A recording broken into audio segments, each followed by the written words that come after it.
Olá pessoal, bom dia. Estamos aqui na Originário hoje e é um prazer enorme. A gente vai ter uma conversa muito interessante sobre análise genética dos embriões. Eu estou aqui acompanhado do Luiz, que ele é do Serviço de Reprodução Humana do Hospital Sírio-Libanês, do Dr. João, também do Serviço de Reprodução Humana do Hospital Sírio-Libanês. É uma honra receber a doutora Carmen Rubio, que ela é diretora científica do Programa de Análise Genética de Embriões da Igenomics. A doutora Márcia, que também é responsável pela Igenomics aqui no Brasil. Dr. Carlos Izzo, que ele é diretor da Originari e da Clínica Izzo. Dr. Paulo Bianchi, que trabalha com a gente aqui na Originari e na Vivitar. É uma honra, muito obrigado, espero que vocês aproveitem. Bom, um conceito que, doutora Carmen, que a gente tem aqui na clínica e que eu gosto muito é o conceito do Short Time to Live Pregnancy. Então, para a gente traduzir só em português, é o menor tempo possível para uma determinada paciente que está em tratamento de reprodução assistida chegar na gravidez. E nesse sentido, a palavra-chave é seleção, na minha opinião, né? Primeiro, uma seleção morfológica do embrião, deixar esses embriões chegarem no estágio de blastocisto, praticamente sempre a gente faz isso aqui na clínica. E nesse sentido, só transferir para o útero o embrião que chega em blastocisto e que tenha a parte genética, a parte cromossômica normal. Eu queria perguntar para a senhora, como que funciona isso no mundo, do ponto de vista estatístico? Quer dizer, o mundo tem feito isso também? Esse é um conceito presente no mundo? Como é que isso é comparado no Brasil? Como é que funciona isso? El diagnóstico genético preimplantacional es una técnica que cada vez se está aplicando más en todo el mundo. El país donde más se aplica es en Estados Unidos. Hay centros donde prácticamente todos sus tratamientos son con el análisis cromosómico. En Europa la aplicación varía de un país a otro. Por ejemplo, en España es un país donde hacemos mucho diagnóstico genético preimplantacional, entre un 15 y un 20% de los tratamientos de reproducción asistida. Hay médicos que lo indican mucho, otros médicos que lo indican en menor proporción, pero en España se hace bastante y en Europa se hace también mucho en Italia y en Grecia. Hay otros países más del norte de Europa que, como tienen un sistema público de salud, se aplica menos. Y en Latinoamérica, toda la zona de Latinoamérica cada vez se está aplicando más. Nosotros también estamos viendo un crecimiento muy grande pues en países asiáticos. En China se hace muchísimo y en toda esta zona del sudeste asiático también está creciendo mucho y poco a poco está llegando a países como Rusia y la verdad es que ya es una técnica que se está extendiendo por todos los países. A minha próxima pergunta é sobre um tema e eu queria explicar um pouco para as pessoas entenderem o porquê dessa pergunta. Então a gente basicamente pode dividir as pacientes que vão fazer a análise genética dos embriões em dois grupos. O grupo que vai fazer um screening de doenças cromossômicas, ou seja, são pacientes ou são casais que não têm nenhuma doença genética na família ou pessoal. Então é só para fazer um screening, só para fazer um rastreamento de doenças genéticas. E um outro grupo de pessoas ou de pacientes que nos procuram porque tem alguma doença genética específica na família, por exemplo, fibrose cística, por exemplo, hemofilia, por exemplo, anemia falciforme, enfim. E aí a gente tem que fazer um estudo genético para essa situação. Isso se chama PGD, quer dizer, Diagnóstico Genético Pré-Implantacional, não é um screening. Então a minha próxima pergunta é dirigida a essa situação. Na opinião de vocês, e aí você também, Márcia, a doutora Carmen, quem é a paciente que deveria fazer a análise genética? Então essa é uma discussão que se tem hoje no meio médico e eu queria ouvir a opinião de vocês. E acrescentando a isso, as técnicas para avaliação genética, elas são iguais? Quer dizer, quais são as melhores técnicas? Por exemplo, para screening, quais são as melhores técnicas para as translocações e quais são as melhores técnicas para doenças monogênicas? Então essa seria a minha pergunta.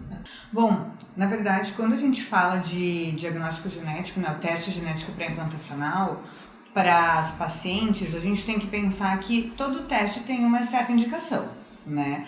A gente não é do consenso de que o teste serve para todo mundo. A gente tem que pensar, tem que escolher os tipos de pacientes que realmente é efetivo e vai ter um resultado melhor. Qual é esse grupo? Idade materna avançada, que a gente fala, então a partir dos 38 anos, as pacientes que já tiveram 2 ou mais falhas de implantação, as pacientes que têm história de aborto, e hoje a gente fala que já não precisa esperar mais de 2 ou 3 abortos para a gente estar fazendo um PGS, né? A partir de um aborto, quando a gente tem um aborto com um resultado de aneuploidia, já é uma indicação. E hoje, cada vez mais, a gente sabe que o fator masculino é um fator que está presente e demonstrando que a relação casal é muito importante, né? Então o homem cada vez mais tem que ser investigado, porque ele também acaba trazendo um percentual muito grande de aneuploidias. E além disso, os pacientes que têm cariótipo alterado. O que é esse cariótipo alterado? É aqueles pacientes que apresentam uma translocação, né? Então uma variação nos números dos cromossomos, e a gente consegue detectar isso fazendo o cariótipo no casal antes de começar o tratamento de fertilização in vitro. Para daí a gente pensar então em definir quais as técnicas que a gente vai estudar ou, né, aplicar. Pues sí, las técnicas que se están aplicando en la actualidad, la técnica más aplicada para el screening es la secuenciación masiva del ADN, que todos conocemos como Next Generation Sequencing, y es una secuenciación que se puede hacer a un precio muy asequible y es una secuenciación que llamamos de baja resolución. Lo que vamos es a secuenciar todo el ADN y vamos a contar los cromosomas para lo que es un screening. Y además de contar el número de cromosomas para ver si tenemos alguna aneuploidía y descartar alteraciones como una trisomía 21, que es el síndrome de Down, podemos ver también alteraciones que afectan a un fragmento del cromosoma, que son las segmentales, las alteraciones para un pequeño segmento en el que una ganancia o una pérdida pues también se puede relacionar con una patología. Esto sería lo habitual para el screening de aneuploidías. Si hemos detectado que la pareja tiene una alteración en el cariotipo, como una translocación, que los padres son portadores completamente normales, pero el riesgo es para la descendencia, la producción de los gametos, aquí lo que hacemos es también una secuenciación masiva, pero de más resolución. Es decir, tenemos que llegar a más detalle para ver un fragmento más pequeño de cromosomas que se intercambian las secuencias. Es también secuenciación masiva, pero de más resolución. Por eso, si una pareja tiene un cariotipo alterado, es bueno saberlo porque aplicamos una técnica que permite ver con un poco más de profundidad. Y esto sería para los estudios de cromosomas.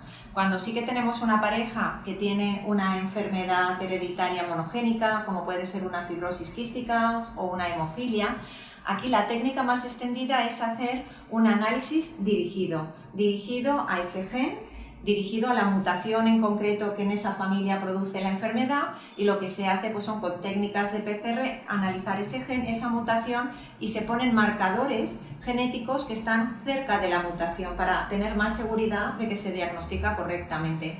Esto es lo más aplicado en estos momentos. Se están desarrollando dentro también de la secuenciación masiva poder estudiar mediante una secuenciación, pero lo que se llama target sequencing, una secuenciación dirigida a determinadas mutaciones, poderlo hacer, pero esto está todavía en fase un poquito experimental. Lo más habitual es ir a hacer un análisis molecular dirigido de la mutación y de los marcadores moleculares que están más cercanos. Eu queria te perguntar, pensando no screening ainda, pensando nesse casal que teoricamente não tem nenhum tipo de situação que a gente precisa objetivamente procurar nos cromossomos ou nos genes.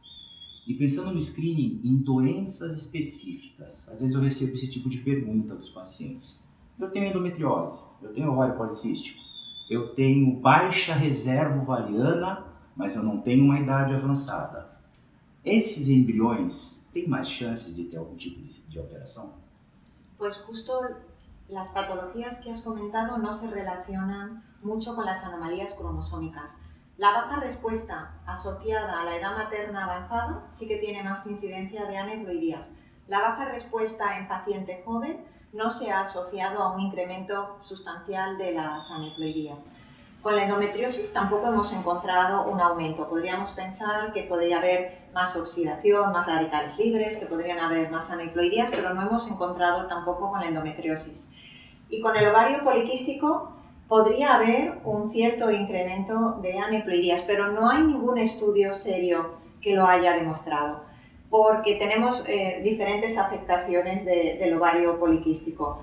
Probablemente un ovario poliquístico que resulta muy difícil de hacer un tratamiento de fecundación in vitro porque tenemos una hiperestimulación muy frecuente, que no podemos controlar la estimulación, que nos sube mucho el estradiol. Quizá en esa pareja sí que vamos a tener más incidencia de aneuploidías. Un ovario poliquístico que no podemos manejar controlando mucho el estradiol y la respuesta, pues si la respuesta ovárica es muy alta y el estradiol sube, probablemente sí que tengamos un pequeño incremento de aneuploidías. Eu acho que é muito interessante a gente colocar de uma maneira clara para as pacientes que o fato dela ter a baixa resposta, a baixa reserva ovariana, não quer dizer que ela vai ter maior chance de embriões aneuploides, ou seja, a tentativa ela tem uma chance tão grande quanto a amiga dela que tem a mesma idade e que tem uma reserva ovariana muito melhor de ter os embriões que vão oferecer sucesso no final do nosso tratamento. Outra situação são situações ainda mais específicas. A gente faz muitos tratamentos, por exemplo, em situações oncológicas, tanto masculinas quanto femininas. Então, em situações de mulheres que têm, por exemplo, câncer de mama e que vão preservar sua fertilidade. Tem algum estudo mostrando alguma situação diferente na qualidade cromossômica do embrião? E a mesma coisa para o lado masculino. O homem que, por acaso, preservou seus espermatozoides porque vai fazer algum tipo de quimioterapia. Eu já ouvi falar que esse sêmen pode ter uma qualidade um pouco diferenciada. Isso impacta lá na qualidade do embrião? Pues probablemente sí que impacte, dependiendo de la variante o de la mutación que pueda dar lugar a ese cáncer. Por ejemplo, en mujeres, si tenemos alguna mutación para el BRCA1 o BRCA2, podría dar lugar a un incremento de las aneuploidías, y también como para algunos cánceres que pueden afectar al varón, como el cáncer de colon, porque ahí sí que hay mutaciones que tienen mucha relación con el ciclo celular y con las aneuploidías. Pero es cierto que no hay ningún estudio bien hecho en estudio de embriones de ese tipo de parejas. Lo que sí que sabemos, y sabemos mucho de la mujer que tiene cáncer de mama y diferentes tipos de cánceres, no solo el cáncer de mama, es que muchas veces se relaciona con mujeres que tienen aborto de repetición. Y de esto sí que hay estudios epidemiológicos largos que se sabe la relación entre aborto de repetición y determinados tipos de cáncer. Un estudio fino en embriones no hay hecho todavía, pero sí que se sospecha de una tendencia a que haya más aneuploidías, pero para mutaciones en concreto de algunos cánceres. Okay. E acho que para finalizar um pouco esse assunto de oncofertilidade, e depois do tratamento do câncer? Então, para a mulher e para o homem que fez quimioterapia. Lá no futuro, eles vão usar os seus gametas porque porventura não os preservaram antes. Os embriões assim formados vão apresentar algum risco mais de aneuploidías? Pues la mayor parte de los estudios se centran en el espermatozoide, porque en la mujer casi siempre se ha congelado antes el óvulo y los embriones, hay muy poco en mujer.